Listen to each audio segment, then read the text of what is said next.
Ladies and gentlemen, please welcome Dr. Robin Berman, Associate Professor of Psychiatry at UCLA, and Dr. Catherine Birndorf, Co-founder and Medical Director of the Motherhood Center in New York City.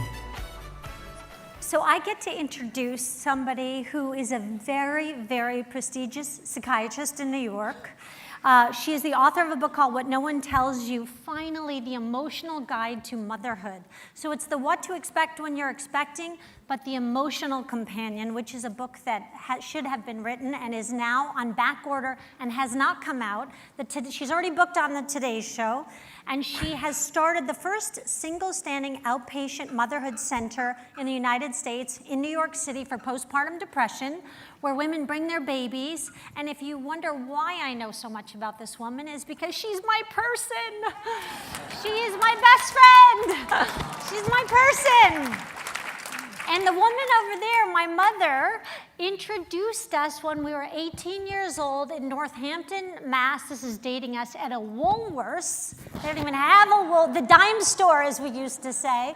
When I said, what am I doing at an all-women's college? They're going to be a bunch of nerds. And my mom said, that looks like a friend for you. Well, both became for here. Listen to your mother. That's the message of this talk. Listen to your mother. And we're going to talk about how complex motherhood is and how epic and wonderful. So, Catherine, you wrote a book called What No One Tells You. It's a psychological companion to what to expect when you're expecting. And you break out a word I cannot believe nobody knows called matrescence. Right. What the heck is matrescence? Can I first say, before I define it, how much fun it is to be here with you?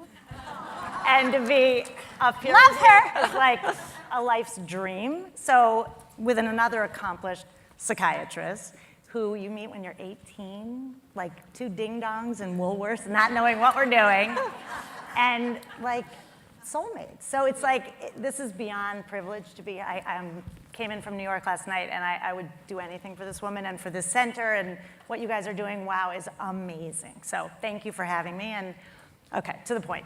All right, so matrescence. Probably not a word anyone has heard, but if you said like adolescence, right? Adolescence is a well-known developmental stage that's bumpy, tumultuous. We don't expect much from adolescence other than like a bad attitude. And matrescence, which was a word defined in the 70s by an anthropologist, kind of went underground. It's sort of the developmental stage of motherhood, becoming a mother, right? It's brilliant. I mean, it's not the greatest word. People can't say it. No one knows which way is up with it. But it really defines something that I think we don't give credit to, which is the idea that motherhood is a journey. You think that like while you're pregnant, like you're becoming, you're pregnant. You don't really know what that is. You're still celebrated. Then you have that baby, and it's all about the baby. And that's if the birth goes well and everything's okay. But the journey just begins right then. And once a mother, always a mother. You're on that journey forever. So I don't know if we can call it a developmental stage because it never ends. Just new phases, new iterations, new complications. And it's a lot. So, yes. I have to read that quote then, because it fits perfectly. You said in your book, you start, I remain fascinated by where you go once you're a mother and if you ever come back. It's a beautiful quote. I didn't Clearly, say that. That's not my quote. But that's how the book begins. That's how the book begins. And I love that quote because I think that you don't know what it is. I don't think any of us knew what we were bargaining for having kids. The profound love and the fear and the potential loss and what it means to be alive and have, people always say, describing, your heart outside your body. I mean, it sounds so cheesy, but it's so profound and true and petrifying. And so a lot of what the book describes is the wide range of normal, right? So there's this little sliver of bliss. I know in my 25 years of practice, 5 people who are blissed out. And I'm still skeptical of them. And then there's the illness, right? 20% of illness, right?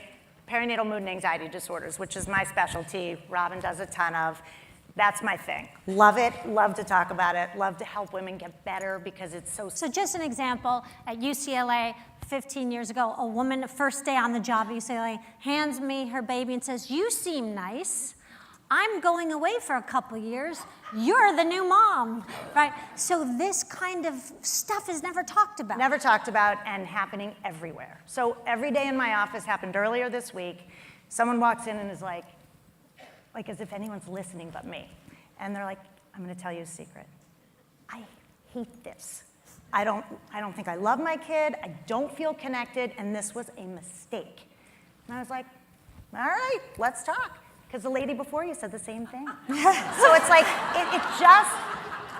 it's just common. And no one's saying anything, and that's the big, stupid secret, which is that everybody feels this way. I don't know, if you don't, raise your hand. Just kidding. Yeah, what is that universal secret? And why is it sold as Mother Teresa? Because it is epic love. Yeah. It's a dialectic coupled with, Yeah. right, anxiety, Yeah. fear. Yeah. I don't know what I'm doing. Somebody else is doing it better. Right. It's ever evolving, And I think ever changing. if you think you have one of those feelings, right? If you think you have hate or fear or fury or anger, that you can't also have love and joy and hope. That these two things coexist, right? This is the dialectic, this is DBT.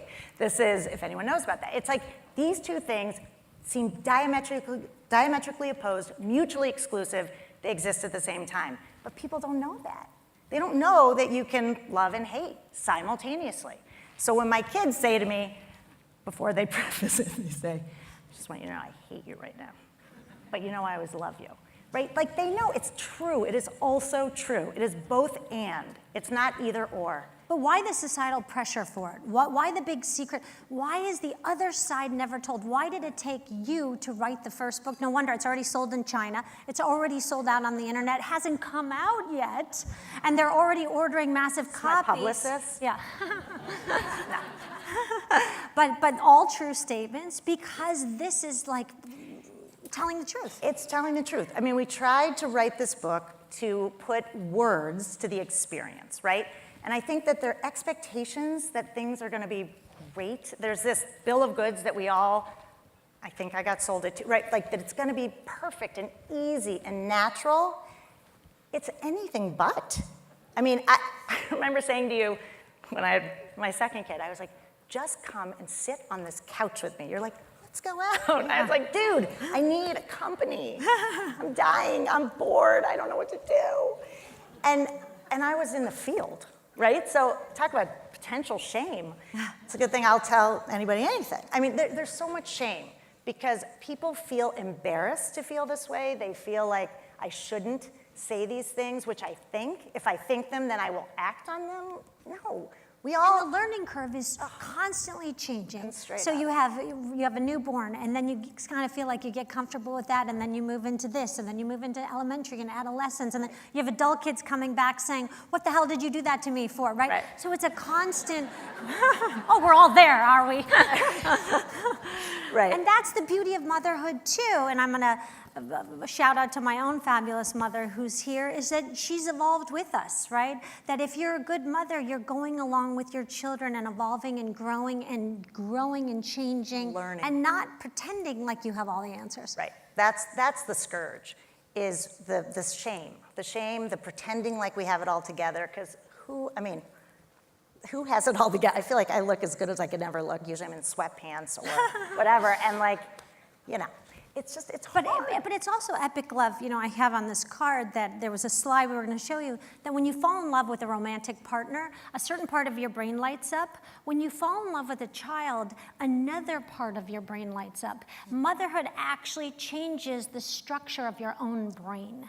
You also are a brain sculptor for your own child. Love grows a brain. And we know this from people who've grown up in orphanages without love, their brain shrinks. So this whole ever-evolving love affair and complex journey. Hardest So tell us job about ever. the book, like some of the stories in the book. What comes to mind when you think about the complexity? Well, what I think about is that everyone's struggling, that everyone finds this hard and doesn't share, and that we talk to women across the country and ask them about their experiences, and invariably people would say things like, you know, everyone at the park looks great, we're sitting there, everyone looks so happy, but I feel terrible, or I feel conflicted, or I don't know what to do. And I think when that's shared, when the secret is shared, you feel so much better. Because it's hard. I mean, I think we come into this world alone, we leave alone, and the in-between is kind of mitigating loneliness and finding connection and finding realness with people. And that's not easy, and it's a life's journey, and there's no destination but the end, and it's ever evolving. And it's wonderful to do with friends and to do with kids and partners and whomever, but right before this talk, a woman came up to our table, and tell that story where she went up to that woman at the Country Mart, and what was her line? This is really hard, and the woman well, it happens a lot. You're in the park, and you say to someone, how's it going? Right, with that very expectant, like, and then that's pressure. And I always say this to myself in the elevator. In New York, we live in elevator buildings, right? And I say, oh, the baby, and there's that expectation, and I'm putting it on someone, right? And the woman said to us, she said to the woman, this is awful. This is really hard. And the woman burst into tears.